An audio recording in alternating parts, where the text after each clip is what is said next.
আজকের গল্প প্রতিশোধ। কলমে আজিজা নাজরিন।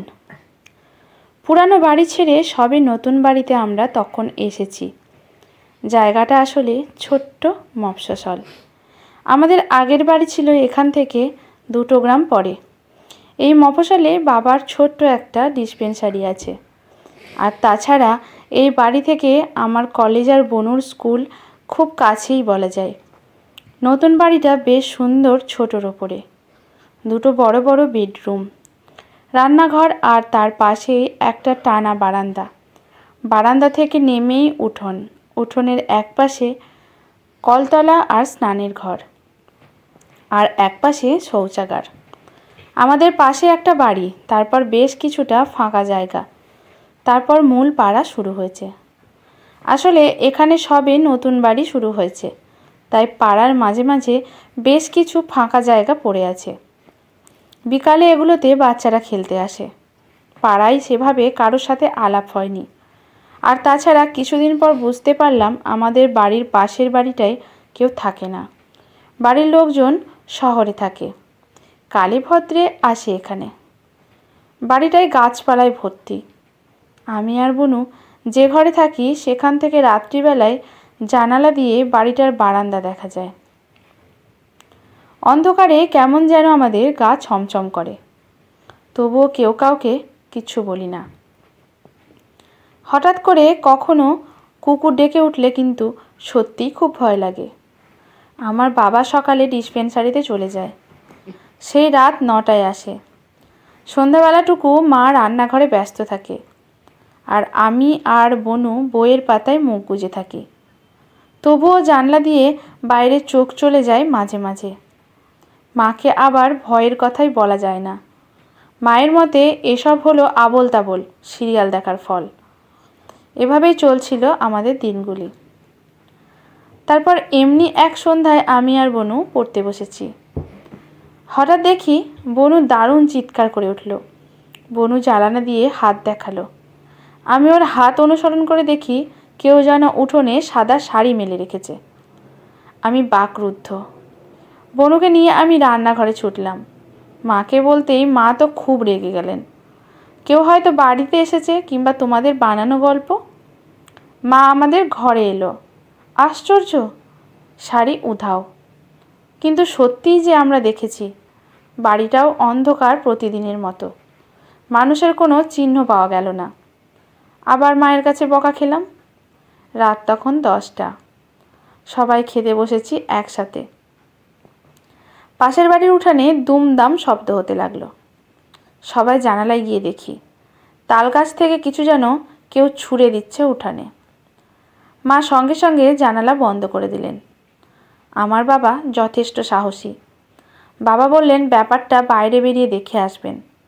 মা কিছুতেই যেতে দিলেন না। আর আমাদের 2 বোনের অবস্থা তখন দেখার মতো, ঠক ঠক করে কাঁপছি। তারপর আরও 2 দিন গেল এইভাবে। রাতে আমরা মায়ের সাথে ঘুমাই, এখন ভয়ে সিটিয়েই থাকি। তারপর বাবা আমাদের সব থেকে কাছের এক প্রতিবেশীর বাড়ি গিয়ে ব্যাপারটা জানলেন। তারপর তাদের কাছে যা শুনলাম অবাক হওয়ার মতো। পাড়ায় ব্যানার্জি বাড়ির লোকেরা সব থেকে পুরাতন এ পাড়ায়।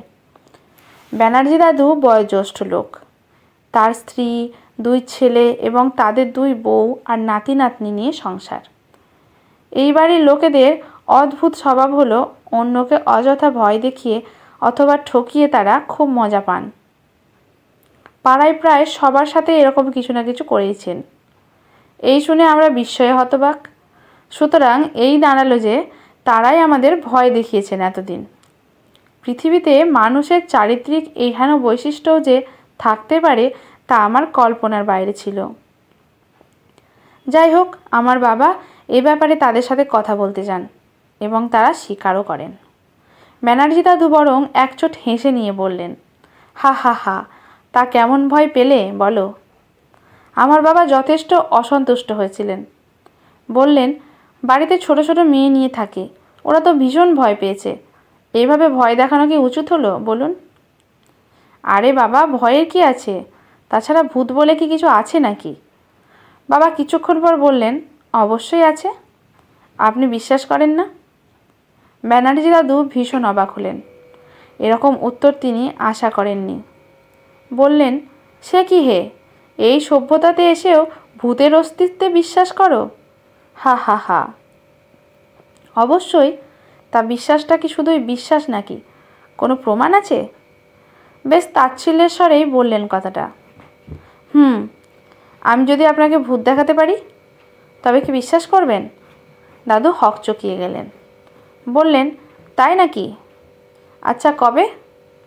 পরের অমাবস্যায় আমাদের বাড়িতে। আমার বাবা যে ভূত দেখাতে ওস্তাদ তা আমাদের কোস্মিনকালেও জানা ছিল না।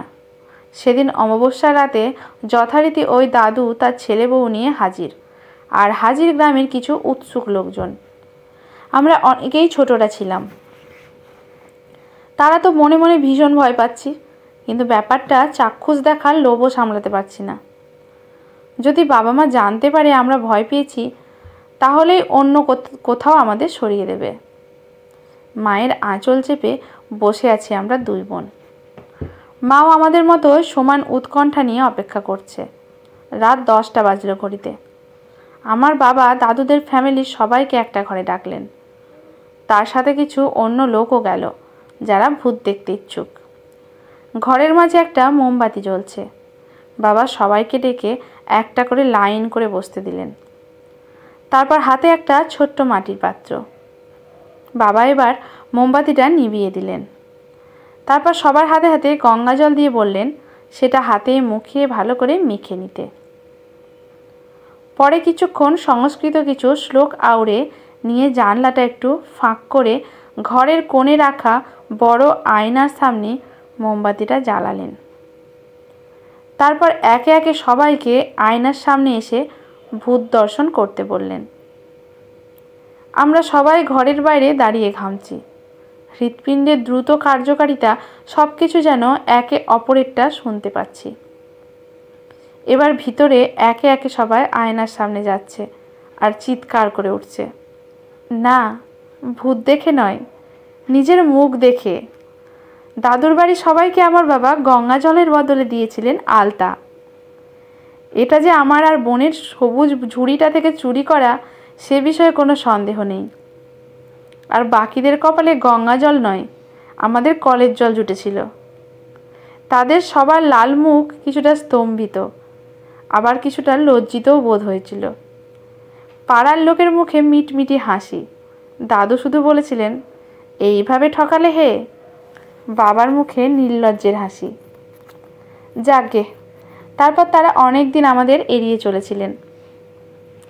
পরে আবার স্বাভাবিক হয়ে যান অবশ্য। তবে পাড়ায় আসা নতুনদের কাউকে আর ভয় বা ঠাট্টা তামাশা করার সাহস দেখাননি। আজকের গল্পটি এখানেই সমাপ্ত। ভালো লাগলে লাইক, শেয়ার, কমেন্ট করে পাশে থাকবেন এরকম নতুন নতুন গল্প পাওয়ার জন্য। ধন্যবাদ।